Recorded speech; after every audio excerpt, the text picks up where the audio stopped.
Burnout has been in the news a lot between 2018 and 2019, especially for online creators who can't just make a living off of their art. This week on Scoring Magic, I'm going to talk about balancing your responsibilities when you're doing way too much.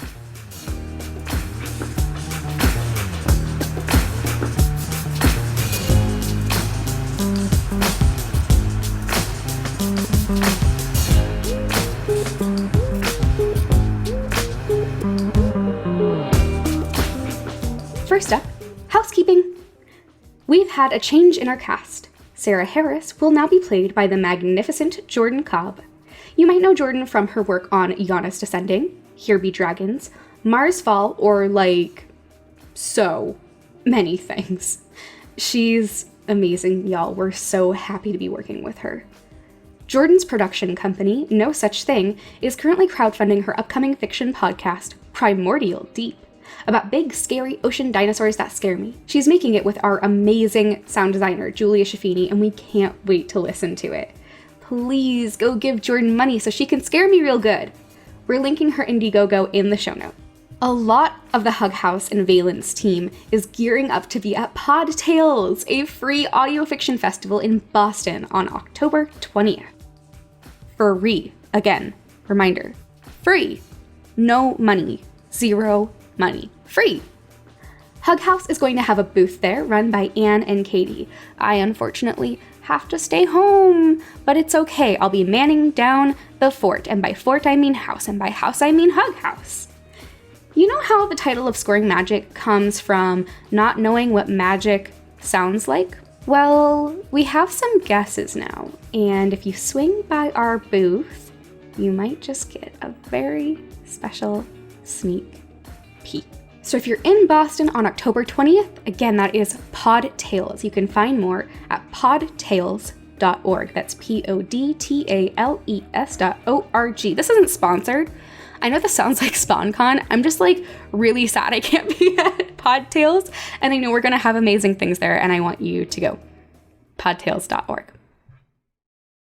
So, balancing responsibilities. I'm bad at it.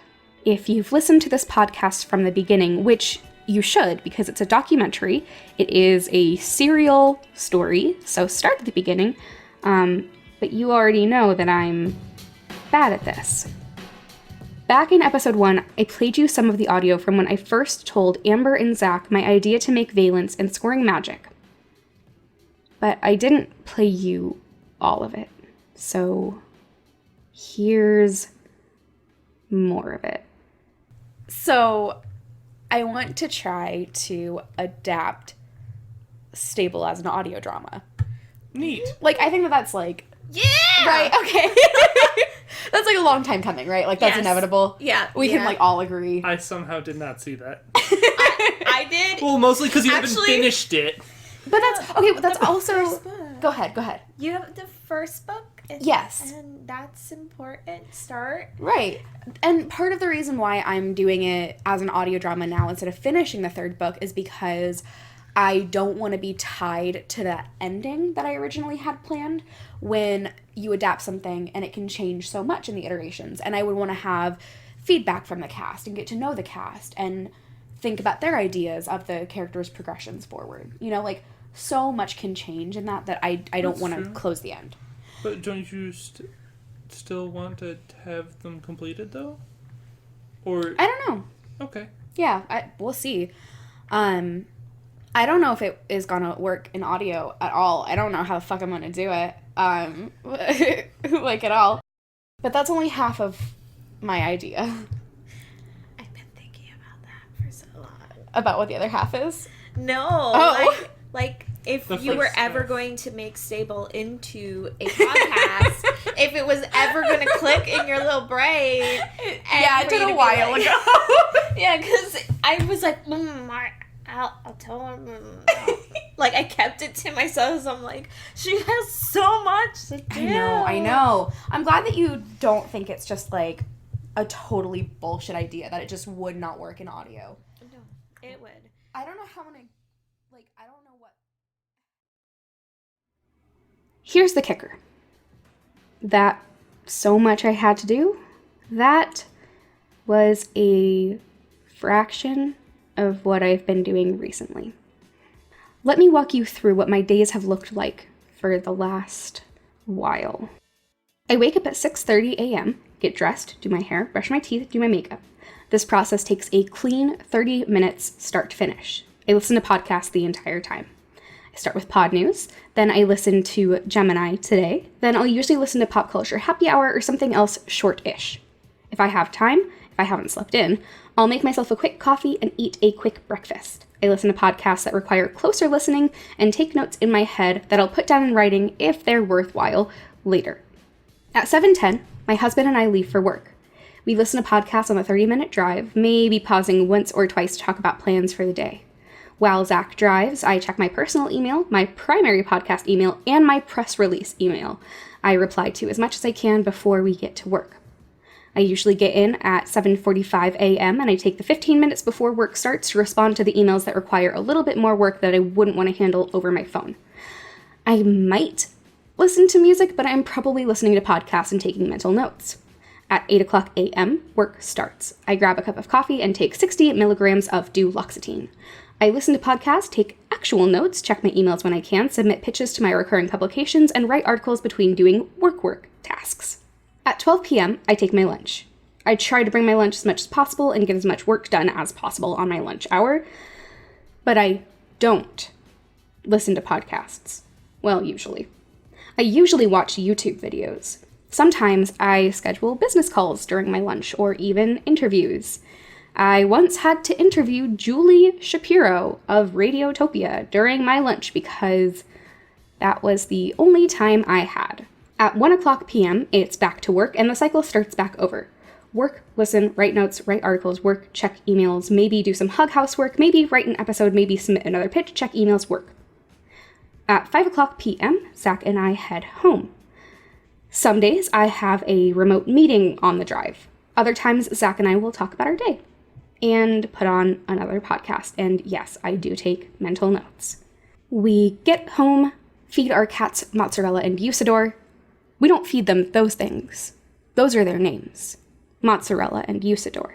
And then at 6-ish, we eat. And then oftentimes at 7 or 8, I'll be recording another podcast, writing an episode, writing articles, etc., etc., etc. On good days, I get done working at 9 or 10 p.m. Usually, it's closer to 11. So for those of you keeping score, I start doing work of some kind at about 6:30, maybe 6:50 every morning. I stop doing all forms of work at 11 p.m. I take maybe 2 hours of break between those working hours. That's about 15 hours of work. Now, granted, that's on my busiest days. Some days I only do my work and not any podcast stuff. No, just kidding. I don't. I wrote that sentence in the script and then literally laughed out loud. So that should prove my point there. What's really scary to me is that I know I'm not alone. Podcasters are some of the hardest working people I know. I know so few podcasters who just have one job. Most of us can't afford to just make our podcast. So what the fuck are we supposed to do? It's probably not surprising that my first tip is to work with a team.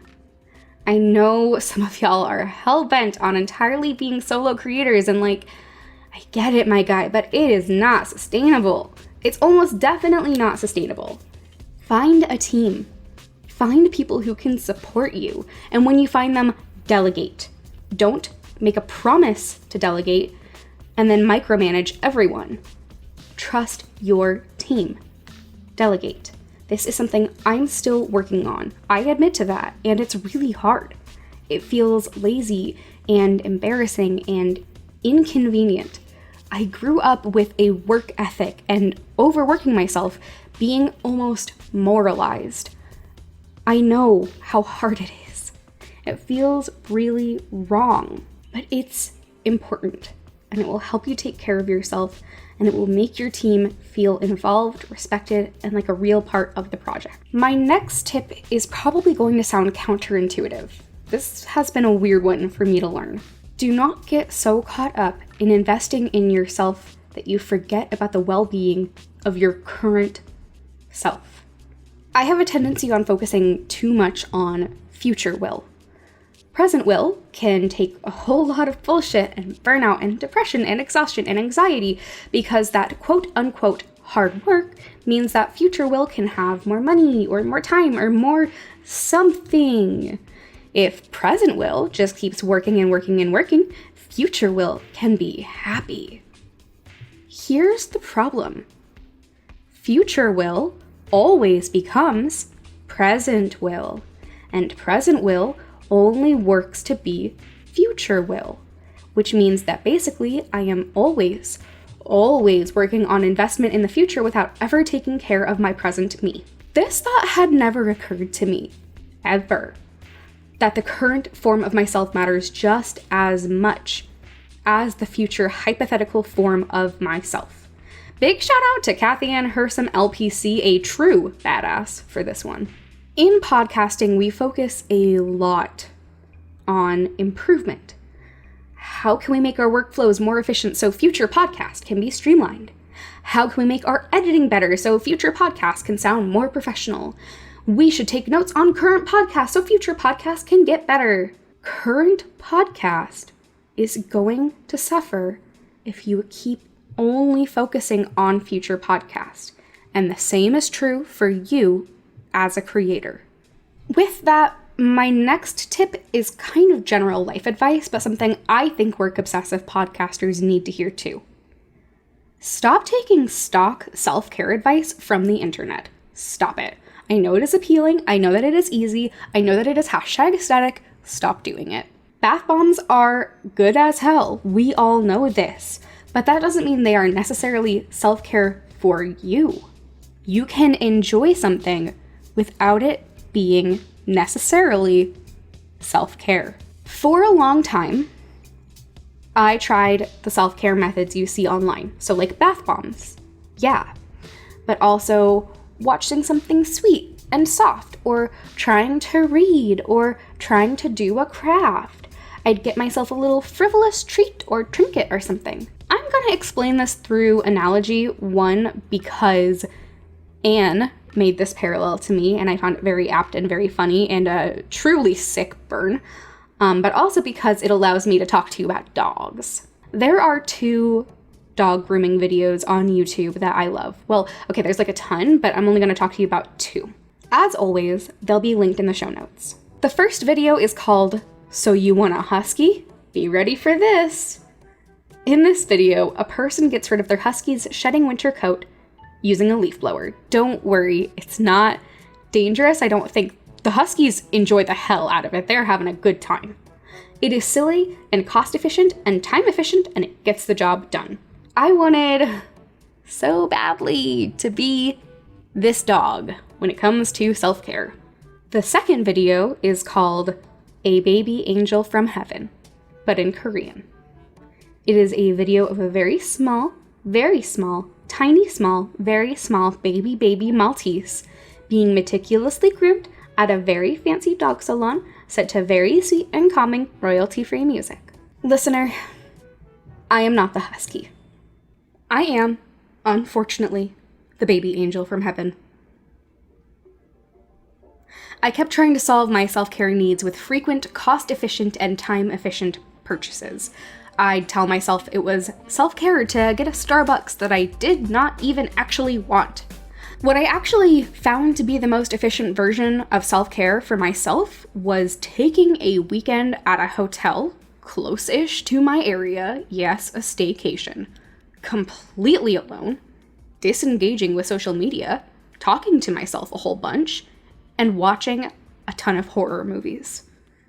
Is it cost efficient?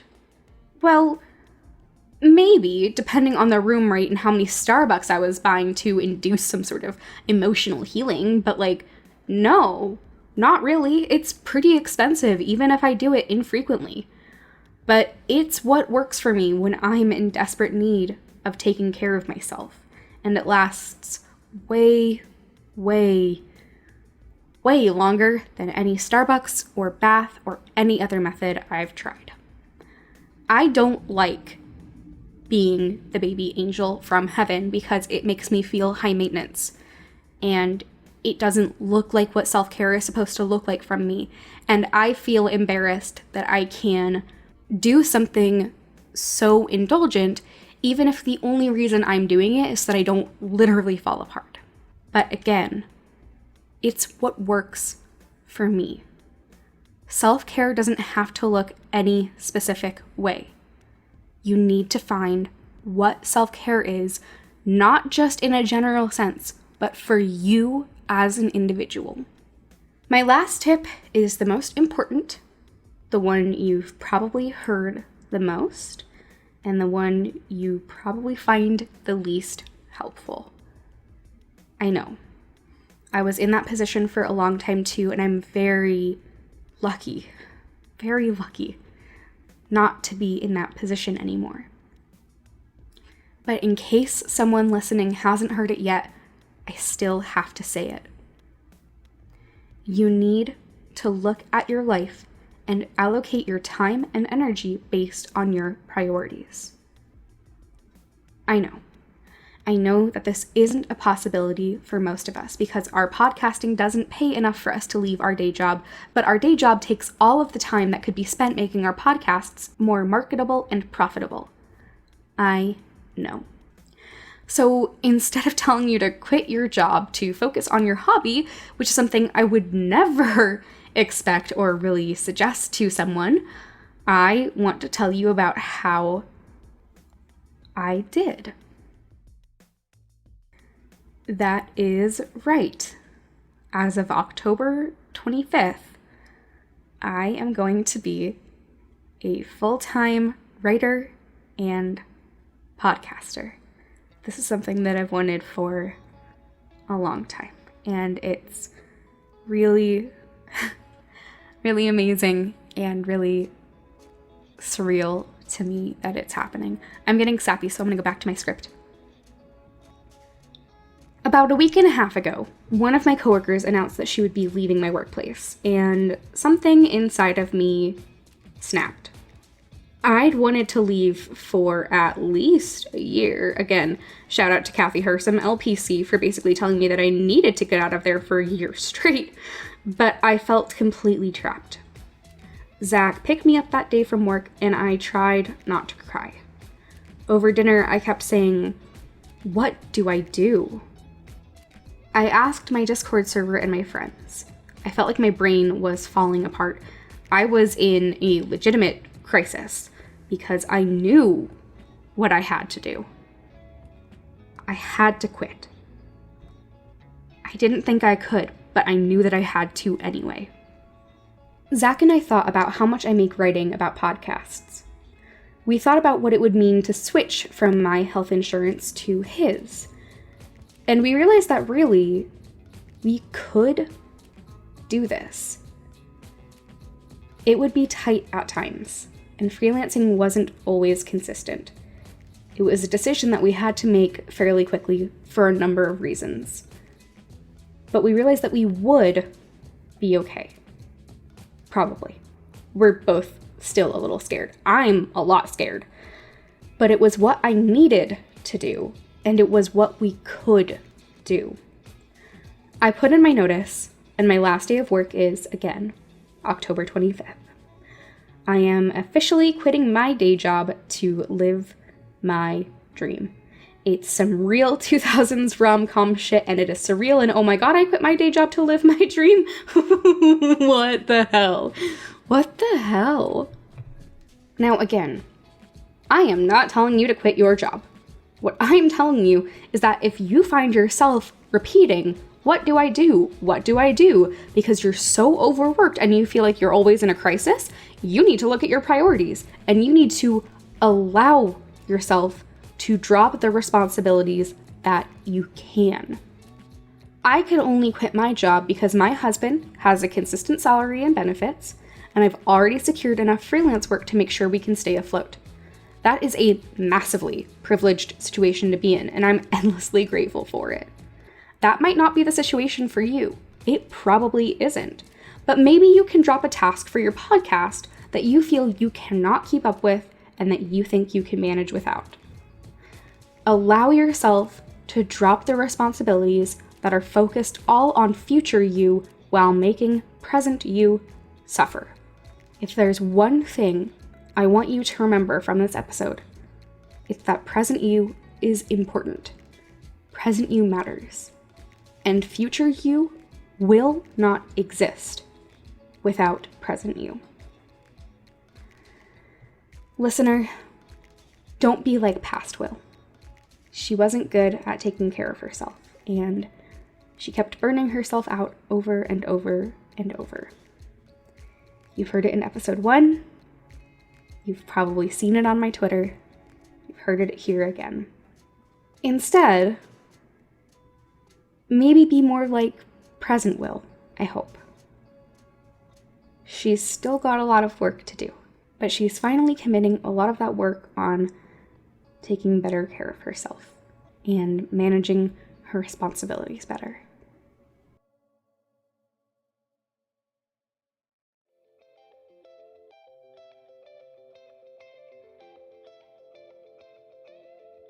Next time on Scoring Magic, we'll give you a little life update.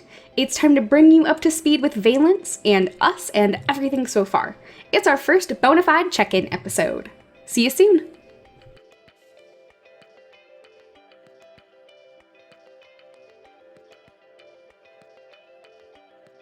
Scoring Magic is a Hug House production. Find more at hughouse.productions. Our music this week was by Broke for Free and Kevin MacLeod.